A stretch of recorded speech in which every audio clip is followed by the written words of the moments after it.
Oui, merci Monsieur le maire. Une fois de plus, nous débattons d'un rapport de la Chambre régionale des comptes et une fois de plus, il fait mal parce qu'il décrit noir sur blanc ce que nous dénonçons, et descendons d'ailleurs, mais dénonçons d'abord, depuis des années, un pilotage politique erratique, une absence de stratégie durable et au final, une société d'économie mixte fragilisée, en grande difficulté financière dont la ville est actionnaire principal avec l'argent des Grenoblois.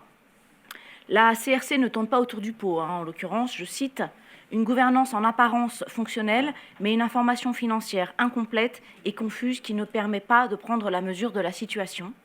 Je cite encore, « une instabilité institutionnelle du fait des échecs successifs des 2 projets de changement de structure et de recapitalisation ». En clair, le conseil d'administration recevait des tableaux faux ou contradictoires, l'autofinancement était négatif sans que personne ne réagisse, et on a laissé filer la situation en attendant une solution magique. Résultat, pendant 3 ans, Grenoble Habitat n'a pas su où elle allait, parce que la ville elle-même ne savait pas ce qu'elle voulait en faire, ou du moins, à part en faire des sous. D'abord une fusion avec Actis, ratée, puis une vente à la CDC Habitat, ratée aussi.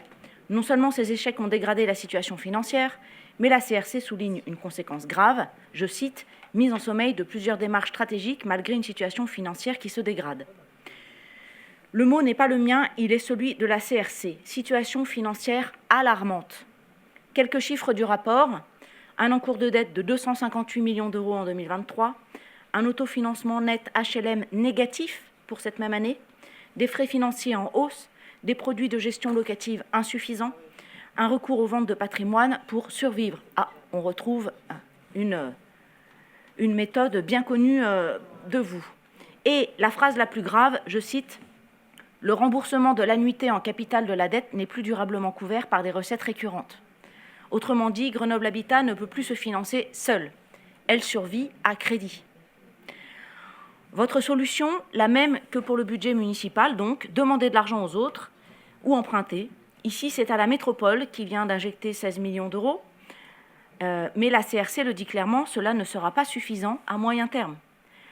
La gestion administrative, quant à elle, est sidérante. Cette partie du rapport devrait faire bondir n'importe quel élu responsable.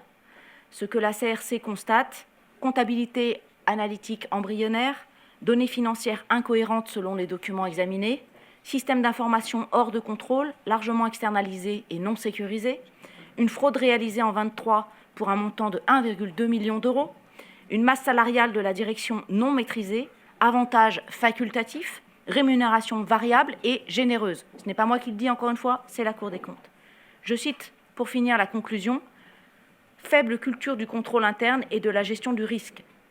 Pour une SEM gérant plus de 4 600 logements et un chiffre d'affaires de plus de 40 millions d'euros, c'est proprement sidérant. » Un modèle économique à bout de souffle donc. La CRC l'explique clairement, le modèle actuel n'est plus viable. Livraison de logements en baisse, opération trop ambitieuse sans marge suffisante, dépendance aux ventes patrimoniales, autofinancement négatif, endettement massif, incapacité à financer la rénovation du parc existant. Même les mesures annoncées dans le pacte d'actionnaires ne suffisent pas au-delà de 2029. C'est écrit noir sur blanc.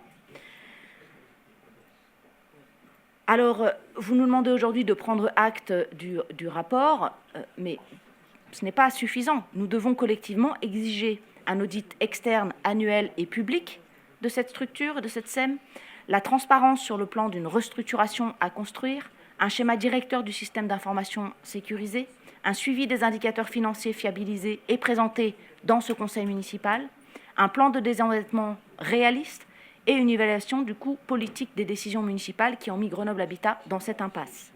La CRC nous alerte, les chiffres nous alertent et les Grenoblois payent déjà la note. Alors non, nous ne nous contenterons pas de prendre acte, nous demandons un débat réel, des décisions concrètes et une remise à plat profonde de la gouvernance de Grenoble Habitat.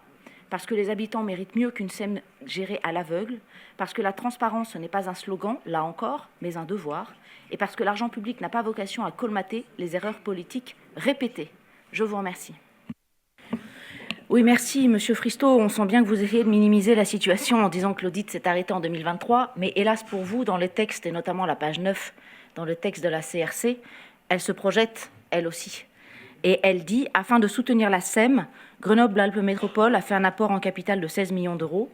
Au vu des prospectives du potentiel financier à terminaison, indicateur qui prend en compte les engagements financiers à venir des projets d'investissement lancés, cet apport ne suffira pas à rendre la SEM solvable à moyen terme. Donc, ce n'est pas parce que c'est un rapport qui a inspecté 2019 à 2023 qu'ils n'ont pas pris la peine de regarder les projections financières et, selon la Cour des comptes, à moyen terme, c'est-à-dire en ce moment et dans les années à venir, ça n'est pas solvable. Donc, vous pouvez raconter tout ce que vous voulez, mais en fait, nous, on a juste lu le rapport de la Cour des comptes. Voilà.